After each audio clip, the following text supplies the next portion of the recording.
मुलानं 11वी आणि 12वीच्या 2 वर्षांमध्ये JEEची प्रिपरेशन केली होती, परंतु JEEमध्ये म्हणावं तितका स्कोर आला नाही. त्यामुळे पहिल्या अटेम्प्टनंतरच CETचा अभ्यास करायला स्टार्ट केले. बोर्ड एक्झामसुद्धा म्हणावीसारखी गेली नाही. बोर्ड एक्झामनंतर काय केलं, एक चांगल्या क्रॅश कोर्समध्ये एनरोल केलं आणि CETवरती फोकस केला. CETची सुद्धा व्यवस्थित अटेम्प्ट वगैरे दिला आणि पहिल्या अटेम्प्टचा जो स्कोर आला ॲप्रॉक्सिमेटली 76 मार्क्स मिळाले होते. 76 मार्क्सवरती पर्सेंटाईल किती मिळाले तर ॲप्रॉक्सिमेटली फक्त 35%. मग सगळ्या मुलांना हा डाऊट आला आहे की मला इतके चांगले मार्क्स असूनसुद्धा पर्सेंटाईल खूप कमी का आलं आहे. मग आजच्या या व्हिडिओमध्ये ना याच गोष्टी मी कव्हर करतो आहे की एकतर तुमचे मार्क्स खूप चांगले आहेत मात्र पर्सेंटाईल का कमी आलं आहे आणि त्याचे रिझन्स काय आहेत आणि खरंच हा पर्सेंटाईलचा स्कॅम आहे का. कारण का तुम्ही विचार करा, आपली 2 वर्ष म्हणजे काही मुलं तरी असे आहेत की JEEवरून CETवरती शिफ्ट झाले आहेत, नीटवरून CETवरती शिफ्ट झाले आहेत. मग अशा केसेसवरती लक्षात ठेवा तुमचे पर्सेंटाईल आहे ना खूप इम्पॉर्टंट आहे. मग खरंच हे पर्सेंटाईल तुमचं चुकीचं आलं आहे का किंवा याच्यामध्ये काही स्कॅम झाला आहे का, तुमच्या मार्क्सवरती कमी पर्सेंटाईल मिळाले काय आणि पुढचे मार्क्स म्हणजे पुढं तुम्हाला काय करायला पाहिजे त्याच्यावरती सोल्युशन्स काय आहेत त्याबद्दल मी सांगणार आहे. तर सगळ्यांना नमस्कार, मी संदीप मिलिके. सुरुवात करूया आजच्या नवीन व्हिडिओला.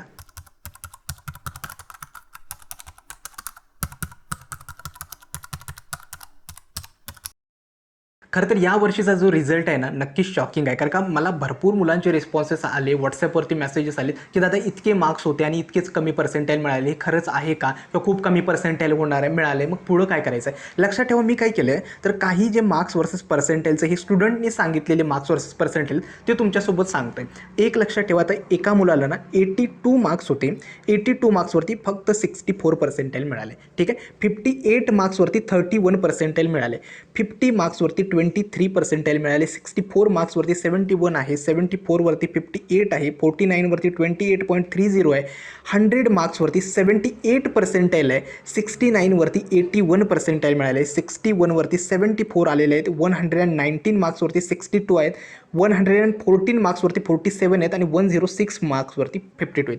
आता या 3 मुलांच्या ज्या केसेस आहेत ना या थोड्या डिफरंट आहेत कारण का मार्क्स खूप चांगले आहेत. याच्यामुळे मी सुद्धा या मुलांना काय सांगितलं आहे की तुमची जी रिस्पॉन्स शीट होती आन्सर कीची ती मला शेअर करा, आम्ही ते कॅल्क्युलेट करू आणि खरंच इतके कमी मार्क्स आलेत का हे एकदा चेक करतो. आता या दोघांनी तरी मला वाटतं 2 स्टुडंट्सनी ना ते रिस्पॉन्स शीट डाउनलोडच केली नव्हती. ते म्हणत होते की आम्हाला डाउनलोड करता आली नाही आणि त्यामुळे आम्ही फक्त मार्क्स कॅल्क्युलेट केले आणि या स्टुडंटने पण केले म्हणतात परंतु अजून ती माझ्यापर्यंत पोहोचलेत. त्यामुळे या 3 केसेस आहेत ना या तरी मी सांगू शकत नाही की इतके कमी पर्सेंटाईल खरंच यांना आले असतील. एकतर यांचे मार्क्स पण कॅल्क्युलेट करताना काहीतरी चुकले असतील किंवा यांनी चुकीचा डेटा माझ्यापर्यंत पोहोचवला असेल. ठीक आहे. मग आता उरलेल्या केसेसचं काय, कारण का या तरी रिलेव्हंट आहेत. मग हे खरंच मार्क्स आलेत का, खरंच यांना इतके पर्सेंटाईल मात्र आलेत हा का. आणि हे खरंही आहे. म्हणजे जर बघाल ना 100 मार्क्सवरती ना 78 पर्सेंटाईलच्या स्टुडंटला मिळालेत कारण का तो आमचाच मार्क्सचा स्टुडंट होता त्यामुळे ते चांगलं माहीत आहे. मग इतके चांगले मार्क्स असूनसुद्धा लो पर्सेंटाईलच्या या केसेस आहेत. मग आता पुढं काय करायला पाहिजे. लक्षात ठेवा भरपूर मुलांसोबत हे झालेलं आहे. मोस्टली याचं पहिलं कारण मी सांगतो,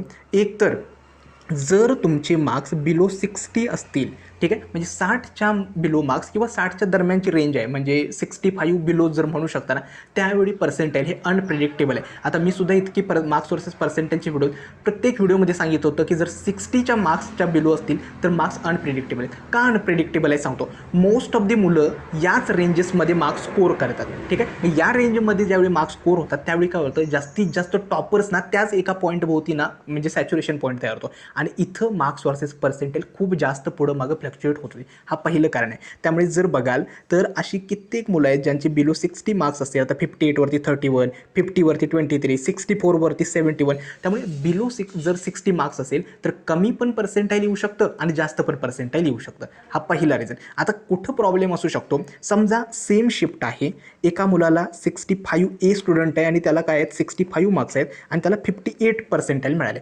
सेम शिफ्टमध्ये स्टुडंट बी आहे, त्याला 70 मार्क्स आहेत आणि त्याला 81 पर्सेंटाईल. नक्कीच इथं मात्र गॅप आहे. तुम्ही विचार करा 58 पर्सेंटाईल आणि 81 पर्सेंटाईल आणि मार्क्समध्ये फक्त 5 मार्क्सचा डिफरन्स आहे आणि पर्सेंटाईलमध्ये इतका गॅप आहे. म्हणजे लक्षात ठेवा ही नक्कीच केस आहे. मग अशा सिच्युएशनमध्ये काय करू शकता तुम्ही, CET सेलच्या ना ओके जो त्यांचा हेल्प डेस्कचा ईमेल दिलेला आहे, ठीक आहे, त्याच्यावरती तुमची आन्सर की आणि तुमचं स्कोर कार्ड अटॅच करून तुम्ही CET सेलकडे नक्की कंप्लेंट वगैरे रेज करू शकता. ठीक आहे. मग याचं सोल्युशन काय होणार आहे ना ते मी पुढं सांगणार आहे. ठीक आहे. त्यामुळे हा पहिला पॉईंट होता की बिलो 60 जर असेल तर पर्सेंटाईल प्रेडिक्टेबल करणं खूप अवघड आहे. ठीक आहे. दुसरं कारण आहे, लक्षात ठेवा, हा पर्सेंटाईलचा गेम. लक्षात ठेवा, मी गेली 2-3 वर्ष म्हणजे ऑब्झर्व करतोय, पर्सेंटाईल आहे ना खूप फ्लक्च्युएट होते. उदाहरणार्थ, एकतर हे पर्सेंटाईल डिपेंड कशावरती करतं, तुमच्या शिफ्टची डिफिकल्टी काय. डिफिकल्टी कोण ठरवणार? स्टुडंटची रिॲक्शन. म्हणजेच काय, स्टुडंटला एखाद्या वाटलं, त्यांना अभ्यास नाही केला आहे, त्याला वाटणार आहे साहजिकच माझी शिफ्ट डिफिकल्ट होती. ज्यांना अभ्यास केला आहे त्याला वाटणार साहजिकच शिफ्ट इझी होती. ठीक आहे. दुसरं आहे ते म्हणजे काय, तुमच्या शिफ्टमध्ये तुमच्यापेक्षा किती मुलांनी जास्त मार्क्स स्कोर केलेत त्याच्यावरती. आता हे मार्क्स तरी आपल्याला माहितीच नाही आहे, त्यामुळे आपण हे प्रेडिक्ट करू शकत नाहीत की इतक्या मुलांनी ते मार्क्स जास्त स्कोर केलेत.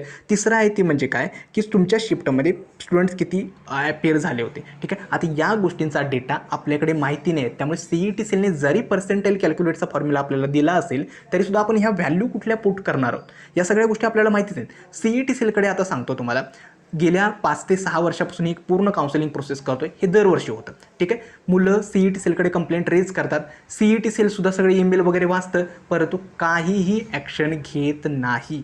ठीक आहे. त्यामुळे तुम्ही कितीही मेल त्यांना रेज केलेत की सर आमच्या रिझल्टमध्ये हे स्कॅम झालं आहे, हे असं पर्सेंटाईल आलं आहे, ते तुम्हाला काहीसुद्धा ॲक्सेप्ट करणार नाहीत. ठीक आहे. जो रिझल्ट आला आहे तोच तुमचा फायनल असणार आहे. त्यामुळे हे लक्षात ठेवा, हे पर्सेंटाईल आहे ना खूप अनप्रेडिक्टेबल गोष्टींवरती डिपेंड राहतं. हा होता पॉईंट नंबर 3. ठीक आहे. आता नेक्स्ट पॉईंट म्हणजे काय, की हा खरंच स्कॅम आहे का.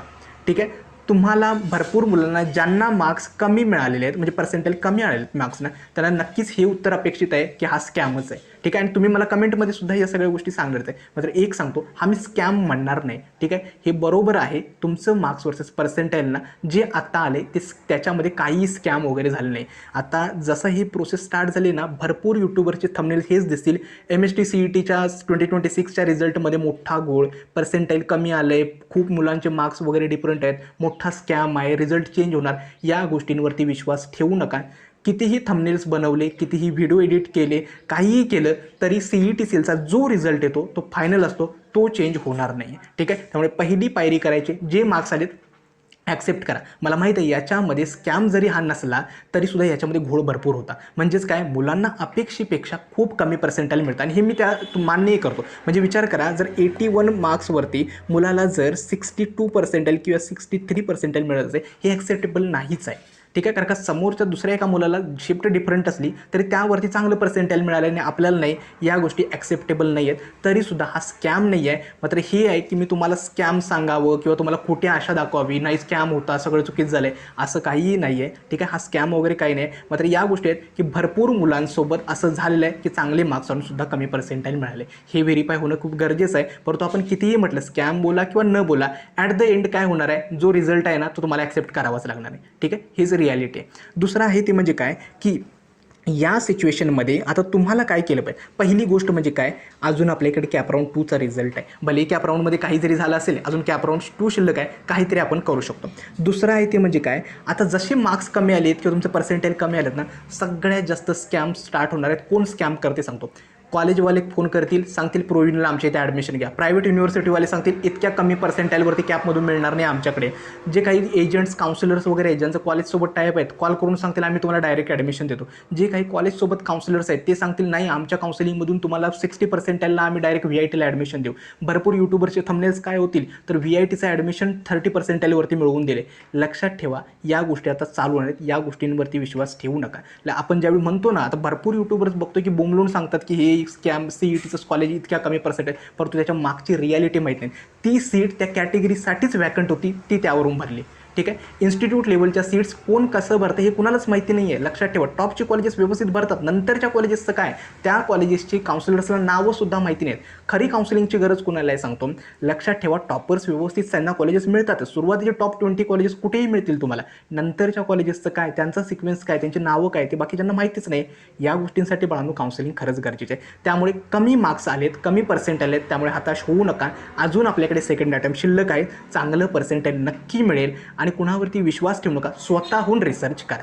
ठीक आहे. आय होप तुम्हाला ही प्रोसेस वगैरे समजलं असेल. ठीक आहे. आणि मी माझं जे ओपिनियन होतं की हा स्कॅम वगैरे काही नाही, हे सिम्पली त्यांचं जे काही कॅल्क्युलेशन आहे त्यानुसार केले, त्यांचं कॅल्क्युलेशन चुकतं आहे. तुम्हाला अपेक्षेपेक्षा कमी पर्सेंटाईल येतात, हे मात्र त्यांची चूक आहे. ठीक आहे. आता शेवटची एक गोष्ट म्हणजे काय, तुमचे पर्सेंटेज वगैरे समजलेले आहेत. आता सगळ्यात गरजेचे आहे बाळांनो काउन्सिलिंग प्रोसेस. लक्षात ठेवा, या काउन्सिलिंग प्रोसेसमध्ये भलेही तुमचा स्कोर किती असू देत, परंतु काउन्सिलिंग प्रोसेस जर व्यवस्थित केली, कॅपराऊंडच्या 4 फॉर्मला व्यवस्थित लिस्ट भरली, स्पॉट राऊंड, ILS राऊंडला व्यवस्थित जी कॉलेजेस आपल्याला मिळतात त्यानुसार अटेंड केलेत, तर चान्सेस आहेत कमी पर्सेंटेजवरती सुद्धा चांगली कॉलेजेस मिळतात. आता एकतर आमची सुद्धा पर्सनल काउन्सिलिंग बॅच जी आहे त्याचे रजिस्ट्रेशन स्टार्ट आहे. काउन्सिलिंग बॅच वेगळी काय आहे ती सांगतो. एकतर तुम्हाला खोटी आश्वासनं देऊन कमी पर्सेंटेजवरती टॉपचं कॉलेज देऊ असं काहीही सांगणार नाही. जे काही तुम्हाला कॅपमधून, स्पॉट, ILS मधून जे चांगल्यात चांगलं कॉलेज मिळेल ते मात्र द्यायचा आम्ही प्रयत्न करू. पहिल्यांदा आहे, लक्षात ठेवा, कॉल सपोर्ट आणि व्हॉट्सॲप सपोर्ट. माझा एक पर्सनल नंबर तुमच्यासोबत शेअर केलेला असतो. कधीही कुठल्याही स्टेपला डाऊट आला, डायरेक्टली कॉल करा आणि तुमचे सगळे डाऊट्स विचारा. ठीक आहे, हा पहिली फीचर आहे. दुसरा आहे पर्सनलाइज कॉलेज लिस्ट. जसा तुमचा सेकंड अटेम्प्टचा आता रिझल्ट डिक्लेअर होईल, तुमचं पर्सेंटेज, कॅटेगरी, तुम्हाला कॉलेज, ब्रँच कुठे हवी, ठीक आहे, हे सगळ्या गोष्टींची तुमच्याकडून माहिती घेऊन तुम्हाला कोणती कॉलेजेस मिळू शकतात, कॉलेज लिस्टमध्ये काय ठेवायला पाहिजे, या सगळेच तुमच्यासोबत आणि तुमच्या पालकांसोबत डिस्कस करून तुमची जी कॉलेजची लिस्ट आहे ती आम्ही तुम्हाला बनवून देतो. आणि ती कॉलेजची लिस्ट ऑप्शन फॉर्म सारखीच असते, म्हणजे पूर्ण सिक्वेन्स, त्याचं कट ऑफ सगळे व्यवस्थित अरेंज केलेले असतात. तिसरं असतं ते म्हणजे लाईव्ह गायडन्स सेशन. म्हणजेच काय, CETच्या प्रत्येक स्टेपनुसार CAP registration, document verification, option form filling, यानुसार प्रत्येक स्टेपला आमचे एक तर लाईव्ह सेशन्स होतात ज्याच्यामध्ये सगळं तुम्हाला फॉर्म फिलिंग वगैरे सांगितलं जातं. ॲडमिशन प्रोसेसमध्ये काही डाऊट येणार नाही. चौथा आहे इन्स्टिट्यूट लेवल गायडन्स. म्हणजे कोणत्या कॉलेजमध्ये किती सीट्स शिल्लक आहे, स्पॉट राऊंडमध्ये किती सीट्स शिल्लक आहेत, ILSला अप्लाय केलं पाहिजेत का, कुठे PK आहे, या सगळ्याबद्दल तुम्हाला माहिती दिली जाते. आणि त्यानंतर आहे फर्स्ट इयर इंजिनिअरिंग गायडन्स, ज्याच्यामध्ये फर्स्ट इयरला अभ्यास कसा केला पाहिजे, CGPA, कोडिंग, त्यानंतर तुमच्या महाडीपीचे स्कॉलरशिपचे फॉर्म, याबद्दल वगैरे माहिती दिली जाते. आता ही जे ॲडमिशनचे पर्सनल काउन्सिलिंगचे रजिस्ट्रेशन्स आहेत ते स्टार्ट आहेत लवकरच. त्यात एकतर आमचे लिमिटेड्स असतात, त्यामुळे लवकरच ते सुद्धा म्हणजे क्लोज होतीलच. ज्यांना एनरोल करायचं आहे लवकरात लवकर एनरोल करा. जर काही काउन्सिलिंग रिलेटेड इन्क्वायरीज असतील तर हा मी व्हॉट्सॲप नंबर दिला आहे. शक्य तेवढं कॉलवरती सगळ्या गोष्टी सॉल्व्ह करणं, म्हणजे काय होतं, ॲट अ टाईम भरपूर कॉल्स गेल्या 2 दिवसांपासून रिसीव्ह करतोय, त्यामुळे ते खूप डिफिकल्ट आहे कॉलवरती रिसीव्ह करणं. शक्य तर व्हॉट्सॲपवरती पहिल्यांदा मेसेज करा आणि जसा वेळ मिळेल ना मी लगेच तुम्हाला कॉल वगैरे जर तुम्हाला हवं असेल तर ते सुद्धा करेल. ठीक आहे, ज्यांना एनरोल करायचं आहे डिस्क्रिप्शन बॉक्समध्ये मी आपल्या रजिस्ट्रेशन फॉर्मची लिंक आणि कमेंट बॉक्समध्ये सुद्धा दिलं आहे, नक्की एनरोल करा. कॅप ॲडमिशन प्रोसेसमध्ये एक चांगलं कॉलेज महाराष्ट्रातले मिळवून देण्याची जबाबदारी आमची असेल. ठीक आहे, आजचा हा व्हिडिओ मी इथेच थांबवतो. धन्यवाद.